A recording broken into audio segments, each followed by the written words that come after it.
Hello students, সবাইকে আমাদের চ্যানেলে স্বাগত। তো আজকে আমরা বায়োলজির একটা খুবই গুরুত্বপূর্ণ বিষয় সম্পর্কে আলোচনা করতে চলেছি। আজ আমরা বায়োলজির যেই চ্যাপ্টারটা সম্পর্কে আলোচনা করব সেটা খুবই গুরুত্বপূর্ণ তোমাদের মাধ্যমিক উচ্চ মাধ্যমিক উভয় পরীক্ষার জন্য এবং বিভিন্ন কম্পিটিটিভ এক্সামের জন্য। চ্যাপ্টারটা হলো হেরিডিটি বা আমাদের কি বংশগতি। ঠিক আছে, তাহলে এই হেরিডিটি বা বংশগতি কথাটা জানার আগে আমাদের জানাতে হবে জেনেটিক্স কি। এই জেনেটিক্স জিনিসটা কিন্তু প্রবর্তন করেন কে না, গ্রেগর জোহান মেন্ডেল। এই মেন্ডেল প্রথম জেনেটিক্স বিষয়টার উদ্ভাবন করেন।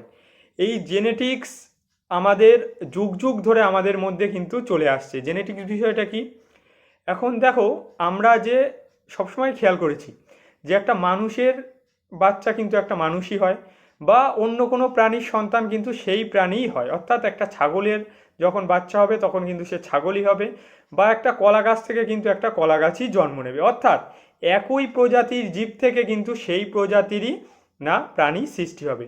এই যে নিয়ম অনুযায়ী এটা হয়, এটাই কিন্তু আমাদের বংশগতি থেকে আমরা জানতে পারি যেটা কিভাবে কাজ করে।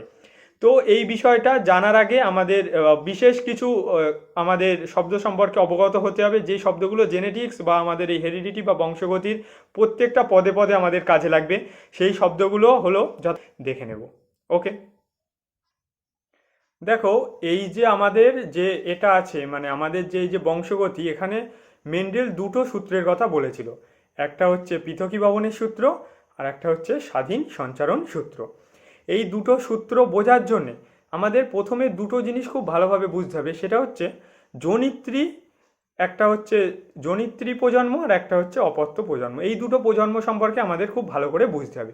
এই জনিত্রীটা কি আর অপত্যটা কি। দেখো, যে জীব থেকে নতুন জীব সৃষ্টি হচ্ছে, যখন একটা জীব, একটা নয় দুটো জীব থেকে নতুন জীব যখন সৃষ্টি হবে, যে দুটো জীব থেকে সৃষ্টি হচ্ছে তারা কি না, তারা হচ্ছে জনিত্রী জীব। ওকে, আর যে নতুন যে প্রাণীটার সৃষ্টি হচ্ছে, ওদের থেকে যে নতুন প্রাণীটা জন্ম নিচ্ছে, সেটা হচ্ছে আমাদের অপত্য জীব। এটা খুব ভালোভাবে বোঝা গেল, জনিত্রী জীব আর অপত্য জীব। এটা ঠিক আছে। এবার দেখো আরও আমাদের কয়েকটা বিষয় মানে বুঝতে হবে। সেটা হচ্ছে একটা হচ্ছে তোমার সংকর জীব। এই সংকর জীবটা কি বুঝতে হবে, দুটো বিপরীত বৈশিষ্ট্য সম্পন্ন জীবের মিলনের ফলে যখন একটা জীবের জন্ম হয় যার মধ্যে উভয় বৈশিষ্ট্যই বর্তমান থাকে। যেরকম ধরো কোনো একটা পিতা, সে লম্বা আর তার স্ত্রী হলো ধরো বেটে। তাহলে এই যে একজন লম্বা আর একজন বেটে, এই দুজনের মিলনের ফলে যখন একটা প্রজন্মের জীব যখন জন্ম নিচ্ছে, তখন তার মধ্যে কিন্তু উভয় বৈশিষ্ট্যই বর্তমান থাকবে। এদেরকে বলা হয় হচ্ছে সংকর জীব।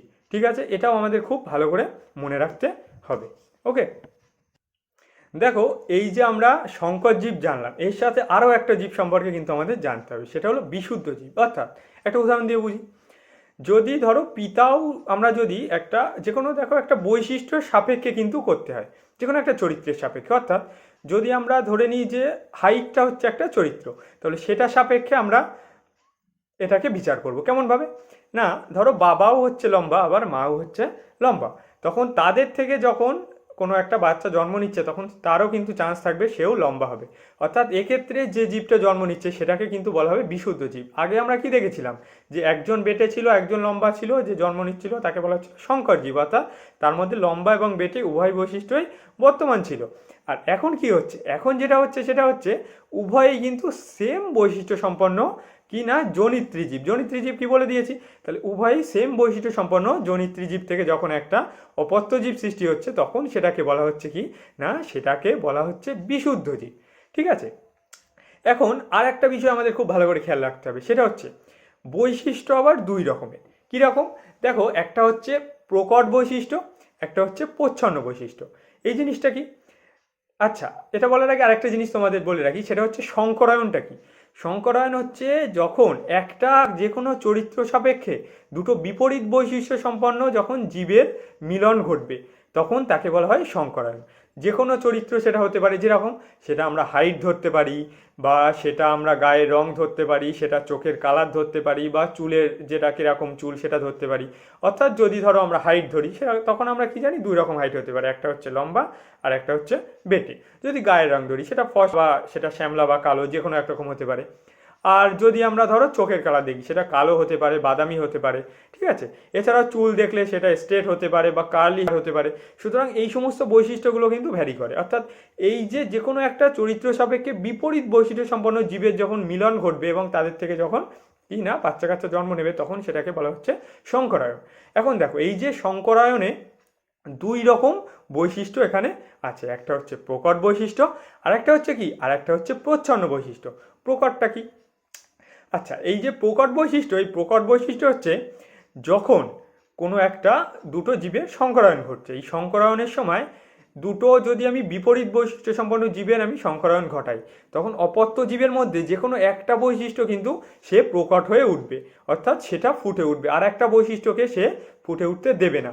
অর্থাৎ যে বৈশিষ্ট্যটা ফুটে উঠছে সেটাকে বলা হয় হচ্ছে প্রকট বৈশিষ্ট্য, সেই কিন্তু প্রকাশ পাবে। অর্থাৎ জনিত্রী জীব থেকে অপত্য জনুতে যখন আমরা যাব, তখন যে বৈশিষ্ট্যটা প্রকাশ পাচ্ছে বা ফুটে উঠছে সেটাই হচ্ছে কি, সেটাই হচ্ছে আমাদের প্রকট বৈশিষ্ট্য। অর্থাৎ ধরো আমরা যদি লম্বার বেটেটাকেই ধরে নিই, এক্ষেত্রে লম্বার বেটে যদি উভয়ে যে আমাদের নতুন যে অপত্যজীব সৃষ্টি হচ্ছে, সেটা কিন্তু যেটা পাবো সেটার মধ্যে এই লম্বা বৈশিষ্ট্যটা হয়ে যাবে আমাদের প্রকট বৈশিষ্ট্য, বুঝলে? তাহলে দেখো, এটা একটা হলো। আর প্রচ্ছন্নটা কি? প্রচ্ছন্নটা হচ্ছে যে বৈশিষ্ট্যটা ফুটে উঠতে পারছে না, যেটা ফুটে উঠতে পারছে না। অর্থাৎ ধরো এই যে লম্বার বেটে বৈশিষ্ট্যটাই আমরা ধরছি, পিতার মা একটা শঙ্কর যখন না অপত্যজীব সৃষ্টি হচ্ছে, তখন এই বেটে বৈশিষ্ট্যটা কিন্তু প্রকাশ পাচ্ছে না। এই বেটে বৈশিষ্ট্যটাই হচ্ছে প্রচ্ছন্ন বৈশিষ্ট্য। সাধারণত লম্বা বৈশিষ্ট্যটাকে ক্যাপিটাল টি দিয়ে এবং বেটে বৈশিষ্ট্য এটাকে তোমাদের কি দিয়ে না, এটাকে স্মল টি দিয়ে আমরা সাধারণত প্রকাশ করে থাকি। এইবার মেন্ডেল যে একটা পরীক্ষা করেছিল, এক সংকর জনন পরীক্ষা, সেই পরীক্ষাটার মাধ্যমে এই বিষয়গুলো আমরা খুব ভালোভাবে আরও বুঝে নেব। চলো তাহলে বিষয়গুলো খুব ভালোভাবে বিস্তারিত বুঝে নেওয়া যাক। ওকে,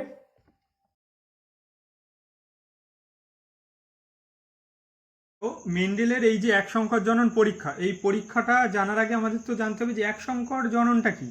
এক সংকর জনন হলো একজোড়া বিপরীত চারিত্রিক বৈশিষ্ট্য সম্পন্ন একই প্রজাতির দুটো জীবের মধ্যে যে সংকরায়ন। তাহলে এক জোড়া বিপরীত চারিত্রিক বৈশিষ্ট্য, অর্থাৎ দুটো বিপরীত চারিত্রিক কিন্তু আমাদের বৈশিষ্ট্য নিয়ে কাজ হবে, ঠিক আছে।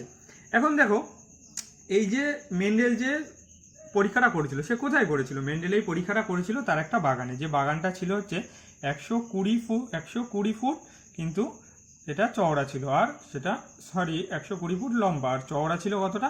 চওড়া ছিল সেটা 20 ফুট, ঠিক আছে। এইরকম একটা বাগানে সে পরীক্ষাটা করেছিল। আর সে কি করেছিল না, 34টা বিভিন্ন প্রজাতির মটর গাছ, কটা?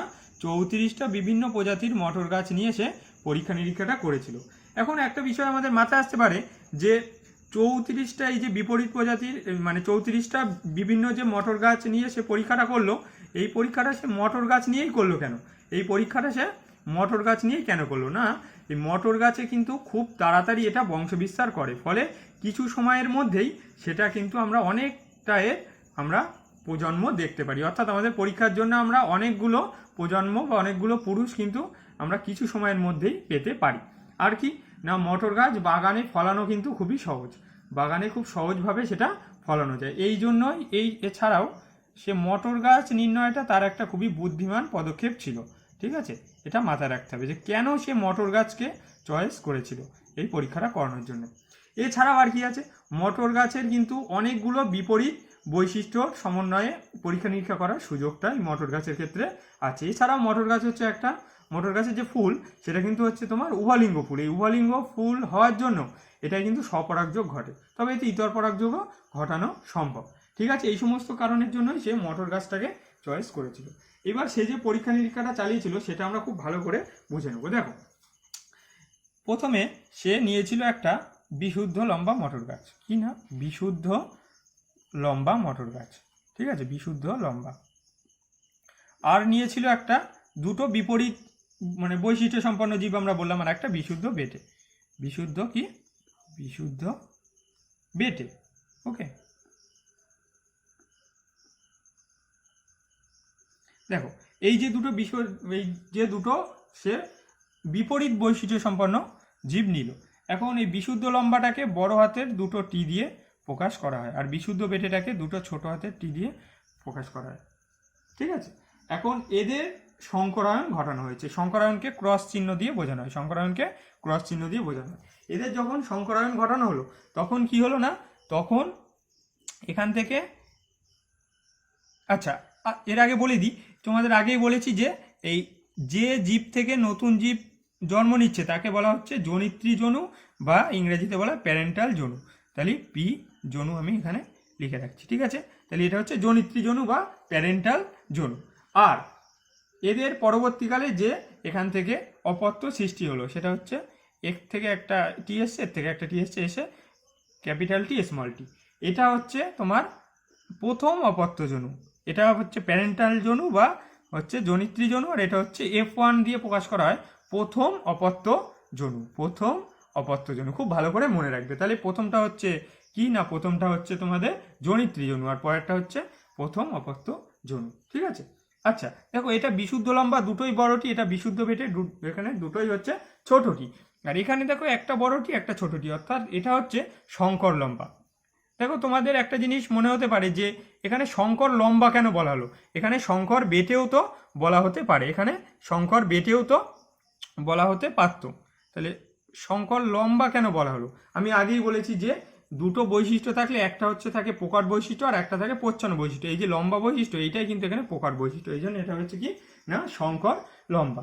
এখন এর পরবর্তীকালে যখন আবার এই জীব থেকে যখন আবার কি করবে না সংকরায়ন ঘটবে, তখন আমরা দ্বিতীয় অপত্য জনুতে কি পাবো, এটা প্রথম অপত্য জনুতে পেলাম, দ্বিতীয় অপত্য জনুতে আমরা কি পাবো দেখো, দ্বিতীয় অপত্য জনুতে আমরা 4 ধরনের জীব পাবো।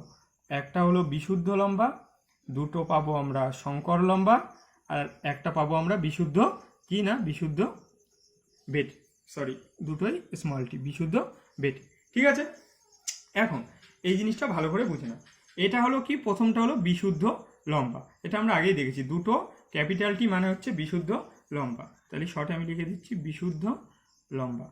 দুটো হলো কি, এই দুটো হলো শঙ্কর লম্বা, শঙ্কর লম্বা, ঠিক আছে, শঙ্কর লম্বা। আর এটা হলো কি দুটোই স্মল টি, ঠিক আছে, দুটো স্মল টি। এটা হচ্ছে আমাদের এটা বিশুদ্ধ বেটে বা এটা তোমরা বিশুদ্ধ খর্বাকৃতি বলতে পারো, ঠিক আছে, আমরা বেটেই লিখছি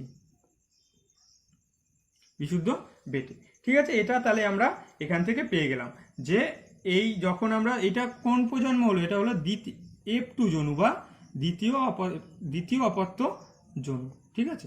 খুব ভালো করে এটা বুঝে নিতে হবে। এখন দেখো এই চারটে মোট যদি এটা 100% হয় তাহলে কোনটা কত পার্সেন্ট করে হচ্ছে, এটা দেখো এখানে এটা 25% হবে, এটা 25%, এই দুটো মিলে এখানে দুটো মিলিয়ে হচ্ছে 25 50%, এটা আবার 25%, ঠিক আছে, এটা হচ্ছে আবার 25%, এইটা আমাদের দাঁড়াচ্ছে। এখন আমাদের একটা জিনিস আমাদের এবার বুঝতে হবে, সেটা হচ্ছে জিনোটাইপ আর ফিনোটাইপ। দেখো তাহলে এটা হচ্ছে আমাদের যেটা এক সংকর জননের পরীক্ষা, সেই পরীক্ষার চেকার বোর্ড, ঠিক আছে। এই চেকার বোর্ডটা ছকসহ আমরা বুঝে নেব। দেখো এখানে আমরা এই যে ক্যাপিটাল টি এগুলো হচ্ছে আমাদের লম্বা বৈশিষ্ট্য থেকে এসছে, আর এই যে স্মল টি এগুলো বেটে বৈশিষ্ট্য থেকে এসছে। তাহলে এখানে কিরমভাবে চেকার বোর্ডটা হবে, দেখো এইটির সঙ্গে এইটি একবার যাবে, তাহলে এখানে দুটোই ক্যাপিটাল টি হয়ে গেল। এখানে এইটির সঙ্গে এইটি একবার যাবে, অর্থাৎ একটা ক্যাপিটাল টি একটা স্মল টি, ঠিক আছে। একবার এইটির সঙ্গে এইটি যাবে, অর্থাৎ একটা ক্যাপিটাল একটা স্মল, ঠিক আছে। এখানে এইটির সঙ্গে একবার এইটি যাবে, অর্থাৎ দুটোই স্মল টি, ঠিক আছে। তাহলে কোনটা কি ধরনের হচ্ছে আমরা ভালো করে বুঝে নেবো। এটা আমরা আগেও দেখেছি, এবার আবার বুঝে নিচ্ছি যে এটা আমাদের হচ্ছে বিশুদ্ধ লম্বা, এটা হচ্ছে বিশুদ্ধ বেটে, আর এই দুটো হচ্ছে আমাদের কি না, এই দুটো হচ্ছে শঙ্কর লম্বা। তাহলে এটা হলো F2 জনুর চেকার বোর্ড। আগে আমরা দেখিয়েছি যে F1 জনুতে কটা হয়েছিল, একটাই মানে হয়েছিল অপত্যজীব, আর এটা হচ্ছে F2 জনুতে 4টে অপত্যজীব এখানে আমাদের কি হলো হয়েছে, ঠিক আছে। এবার এই যে F2 জনু এই যে 4টে অপত্যজীব হলো, এখানে আমাদের একটা জিনিস ভালো করে বুঝতে হবে, সেটা হচ্ছে ফিনোটাইপ আর জিনোটাইপ। ফিনোটাইপটা কি, ফিনোটাইপ বৈশিষ্ট্য হচ্ছে যে বৈশিষ্ট্যটা বাইরে থেকে দেখেই যে বৈশিষ্ট্যটা বোঝা যায় সেটা হলো ফিনোটাইপ। আর জিনোটাইপটা কি, জিনোটাইপটা হচ্ছে যে বৈশিষ্ট্য মানে জিনের যেটা অভ্যন্তরীণ গঠন, সেই অভ্যন্তরীণ গঠন অনুযায়ী যে বৈশিষ্ট্যটা বুঝতে হয়, ঠিক আছে। তাহলে দেখো এই দুটো তো শঙ্কর লম্বা আর এটা বিশুদ্ধ লম্বা। তাহলে লম্বা তো এমনি যদি আমরা উপর থেকে দেখি সেটা দেখে আমাদের লম্বাই মনে হবে, সেটা কিন্তু বিশুদ্ধ আর যেটা শঙ্কর সেটা আলাদাভাবে বোঝা কিন্তু সম্ভব খুব একটা হয় না। অর্থাৎ উপর থেকে দেখে এই তিনটেকেই লম্বা মনে হবে, সেটা বিশুদ্ধই হোক আর সেটা কি না তোমাদের শঙ্করই হোক। তাহলে এই তিনটেকেই মনে হবে কি আমাদের লম্বা। ঠিক আছে, আর এখানে যেটা আছে আমাদের কি না, এখানে যেটা আছে আমাদের বেটে, এখানে একটাই আমাদের কি মনে হবে না, একটাই আমাদের মনে হবে বেটে। তাহলে যেটা ফিনোটাইপ, ভালো করে বোঝো, ফিনোটাইপ, এই ফিনোটাইপে কি হচ্ছে না, তিনটে হচ্ছে লম্বা আর একটা হচ্ছে বেটে। তাহলে এইটা হচ্ছে ফিনোটাইপের অনুপাত। এটা কিন্তু পরীক্ষায় আছে যে ফিনোটাইপ মানে মেন্ডেলের এক সংকর জনন পরীক্ষার ফিনোটাইপ অনুপাতটি লেখো, সেটা কিন্তু হবে আমাদের কত, 3:1, অর্থাৎ তিনটে লম্বা আর একটা বেটে। ঠিক আছে, আর যদি আমাদের এবার বলে জিনোটাইপ, কি না, জিনোটাইপ, সেই জিনোটাইপটা কি হবে, জিনোটাইপটা আমাদের হয়ে যাবে, দেখো জিনোটাইপটার সময় কিন্তু আমরা এখানে প্রত্যেকটা জিনিসই কিন্তু ভালোভাবে বুঝতে পারবো যে মানে যেহেতু আমরা জিনের অভ্যন্তরীণ গঠন দেখে আমরা বুঝবো, তখন আমরা কোনটা বিশুদ্ধ কোনটা কিন্তু সংখ্যা প্রত্যেকটা আলাদা আলাদাভাবে আমরা আইডেন্টিফাই করতে পারবো। তখন আমরা বুঝতে পারবো একটা বিশুদ্ধ লম্বা, দুটো আমাদের হচ্ছে সংকর লম্বা আর একটা বিশুদ্ধ বেটে। সেক্ষেত্রে আমাদের এখানে রেশিওটা হয়ে যাবে একটা বিশুদ্ধ লম্বা 1:2, দুটো সংকর লম্বা = একটা বিশুদ্ধ বেটে। অর্থাৎ যদি বলে আমাদের জিনোটাইপ অনুপাত কত মেন্ডেলের এক সংকর জনন পরীক্ষায়, তখন আমাদের বলতে হবে 1:2:1। ঠিক আছে, এখানে যেটা আমাদের 3:1 হলো, সেটার ক্ষেত্রে এটা হলো লম্বা বেটে, এটা হলো লম্বা বেটে। এখানে কিন্তু আলাদা করে বিশুদ্ধ বা সংকর সেটা বোঝা যাবে না। আর এটার ক্ষেত্রে কি হচ্ছে দেখো, এটার ক্ষেত্রে আমাদের হচ্ছে বিশুদ্ধ লম্বা সংকর লম্বা আর হচ্ছে আমাদের বিশুদ্ধ বেটে। ঠিক আছে, তাহলে এই জিনিসটা খুব ভালো করে বুঝলে যে কিভাবে আমাদের এই যে মেন্ডেলের এক সংকর জনন পরীক্ষাটা করা হলো। এই পরীক্ষার সিদ্ধান্ত এবং পরবর্তীকালে মেন্ডেলের যেটা দ্বিসংকর জনন পরীক্ষা আছে সেটা গিনিপিগের উপরে তিনি করেছিলেন। এই সমস্ত বিষয়গুলো আরও বিস্তারিত আমরা পরের যে আমাদের ক্লাস আছে সেই ক্লাসে খুব ভালোভাবে বুঝবো। আজকের ভিডিও যদি তোমাদের ভালো লেগে থাকে অবশ্যই ভিডিওটিতে লাইক করো, আর চ্যানেলে প্রথম তোমরা যদি এসে থাকো তাহলে চ্যানেলকে অবশ্যই সাবস্ক্রাইব করে দেবে। তো আর তোমাদের কি কি চ্যাপ্টার ভিডিও দরকার এরকমভাবে বিস্তারিত বোঝার জন্য সেটা আমাকে অবশ্যই কমেন্ট করবে, সেটা আমি তোমাদের জন্য বানিয়ে দেবো। ঠিক আছে, আজকের মতো এই অবধি, তাহলে ধন্যবাদ।